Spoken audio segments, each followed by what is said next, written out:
Welcome to DRM News Podcast. We've got a tense situation to cover today, one that really has us on edge. Yeah, it's certainly grabbing everyone's attention, and for good reason. Absolutely. A Russian drone struck the protective shell over the destroyed reactor at Chernobyl.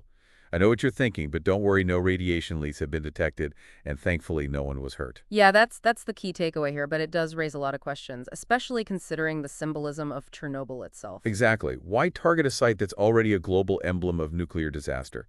What message is Russia trying to send? And how worried should we be about potential nuclear threats in this conflict? It's a complex situation with a lot of moving parts. Let's start by revisiting the significance of Chernobyl itself.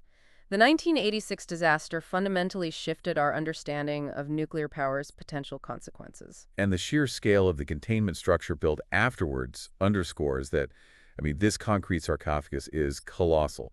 It could easily fit the Statue of Liberty inside with room to spare. It's a testament to the immense effort required to contain such a disaster and prevent further radioactive leaks for, hopefully, the next century. So fast forward to today, and this drone strike happens overnight, damaging that outer protective shell and even starting a fire. Fortunately, the fire was quickly extinguished, and while the incident was first reported by President Zelensky, who released footage and images of the damage, the International Atomic Energy Agency has since independently confirmed the strike. The IAEA, it's reassuring that they, with their team on site, are closely monitoring the situation. They've confirmed that radiation levels remain normal, both inside and outside the containment structure. That's crucial information for everyone to have. However, the incident itself can't be ignored. It forces us to ask, why would Russia target a non-operational nuclear site like Chernobyl? President Zelensky sees this as a blatant disregard for global safety and a clear signal that Putin isn't interested in negotiations. While that's one interpretation, it's essential to consider other possibilities. Was it a calculated distraction, an attempt to sow fear and uncertainty, or perhaps even a miscalculation with unintended consequences? We need to analyze this within the broader context of Russia's strategy and the ongoing war. It's certainly chilling, especially when you consider the increased military activity we've seen near other nuclear facilities in Ukraine. The situation at the Zaporizhzhia plant, Europe's largest nuclear power plant currently under Russian control, is particularly concerning.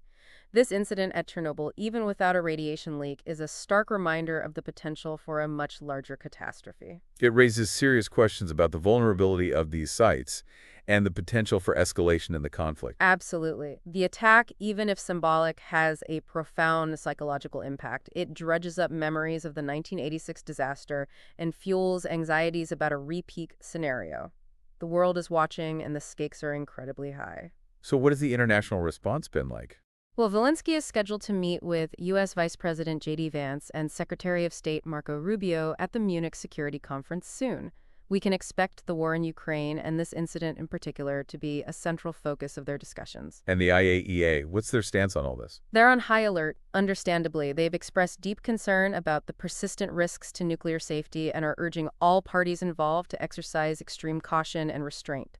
This incident underscores the immense challenge of ensuring nuclear safety amidst an active conflict. It does make you wonder, how can we effectively protect these sensitive sites and prevent history from repeating itself in the most devastating way imaginable? It's a question we all need to be asking.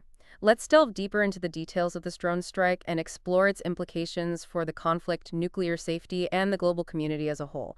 We were just discussing the implications of this drone strike and how it raises concerns about protecting nuclear facilities in Ukraine.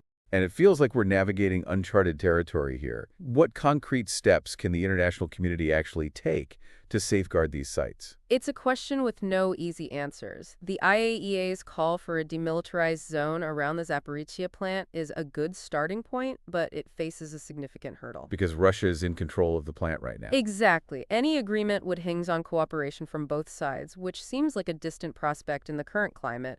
So we need to consider alternative approaches. What are some of those options? Could increased international pressure on Russia be effective? We're talking sanctions, condemnation from world leaders, potentially even military intervention. Those options are all on the table, but each carries its own set of risks and complexities. Sanctions have proven to be a blunt instrument, often impacting civilians more than the intended targets.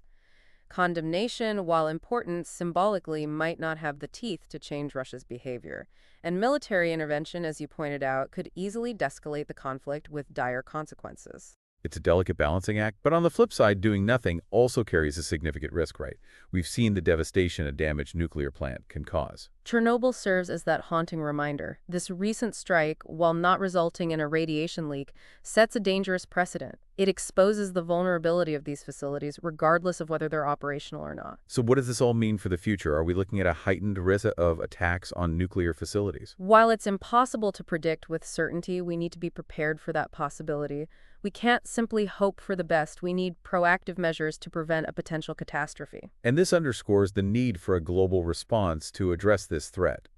We can't afford to be complacent. I completely agree. This isn't just a regional issue, it has far-reaching global implications. A nuclear accident in Ukraine would send shockwaves throughout the world.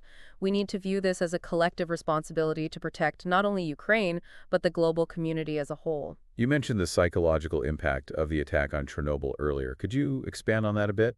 Of course, beyond the immediate physical risks, there's a profound psychological impact that we can't ignore. Chernobyl is synonymous with nuclear disaster, and this attack resurrects those deep-seated fears and anxieties. It's a potent symbol, and this incident reawakens the collective trauma associated with that event. Precisely. It forces us to confront the destructive power of nuclear energy and the fragility of the systems we rely on for safety. In a world already grappling with numerous crises, can we truly afford to add another nuclear disaster to the mix? It's a sobering thought. So let's shift gears a bit and discuss the upcoming meeting between Zelensky Vice President Vance and Secretary of State Rubio at the Munich Security Conference. What are the key issues you expect them to tackle? This meeting has taken on even greater significance in light of recent events. The war in Ukraine will undoubtedly dominate the agenda, with Zelensky likely pushing for increased military aid from the U.S. We can expect him to reiterate his calls for holding Russia accountable for the attack on Chernobyl. And he'll likely face tough questions as well, right? There's been concern about corruption within his government, particularly with some members of the U.S. Congress. Absolutely. Vance and Rubio, representing the Republican Party, are likely to press him on that issue. It's a delicate tightrope walk for Zelensky. He needs to maintain international support while also addressing those domestic concerns. And all of this is happening alongside the ongoing negotiations between the U.S. and Russia, which seems shrouded in secrecy. We have very limited information about the substance of those talks and whether any progress has been made. This lack of transparency only adds to the tension and certainty surrounding the conflict. It feels like we're at a critical juncture where the decisions made in the coming weeks and months could have far-reaching consequences. Without a doubt, we've discussed the international response, the potential for escalation, and the diplomatic efforts underway. But there's another critical dimension. We can't overlook: the human cost of this conflict. Of course, it's easy to get lost in the geopolitical maneuvering and lose sight of the real people whose lives have been shattered by this war. It's imperative to remember that behind every headline, every statistic, are individuals, families, and communities grappling with the devastating realities of conflict. We're talking about millions of refugees forced to flee their homes, families torn apart, soldiers fighting and dying on the front lines. And let's not forget the psychological toll on those who remain in Ukraine, living under the constant threat of violence and uncertainty. The fear, the trauma, the sense of displacement, these are wounds that run deep and will take years, if not generations, to heal. It's heartbreaking to contemplate the scale of human suffering this conflict has caused. As we analyze the political and military complexities of this war, we must never lose sight of its human dimension. We have a moral obligation to support those affected by this conflict, both now and in the long term. Their stories, their resilience, their hopes for a peaceful future deserve our attention and our empathy.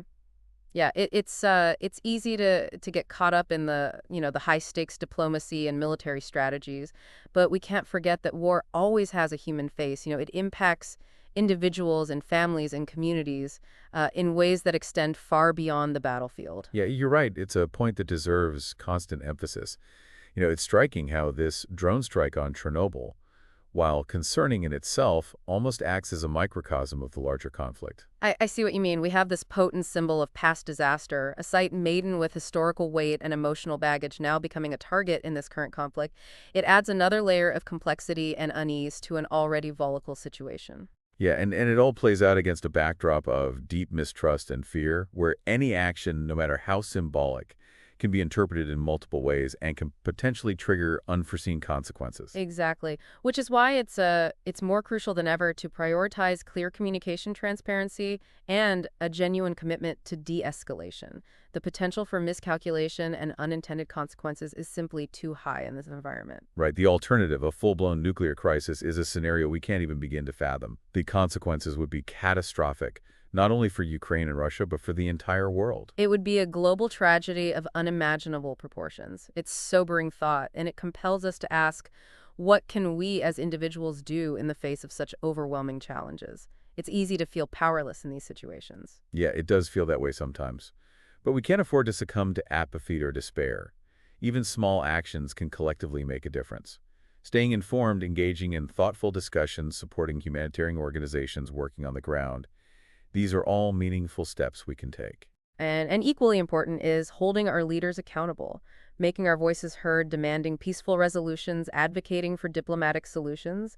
These actions can influence policy and shape the course of events. It's a reminder that this conflict is not just about Ukraine or Russia, it's about the future of humanity. It's about recognizing our shared responsibility to prevent such catastrophes and to work towards a world where peace and security are not just aspirations, but lived realities. We need to learn from the mistakes of the past, from the haunting legacy of Chernobyl, and forge a path toward a future where cooperation and understanding prevail.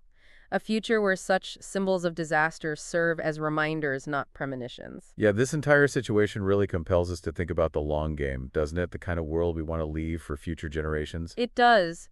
We need to be guided by a vision of a world free from the threat of nuclear war, a world where diplomacy triumphs over aggression, and where cooperation and empathy are the guiding principles of international relations. It's a challenging vision to realize, no doubt, but it's a vision worth fighting for, worth working towards, with unwavering determination and hope. And every voice, every action, every effort to promote peace and understanding brings us one step closer to that goal. Well said.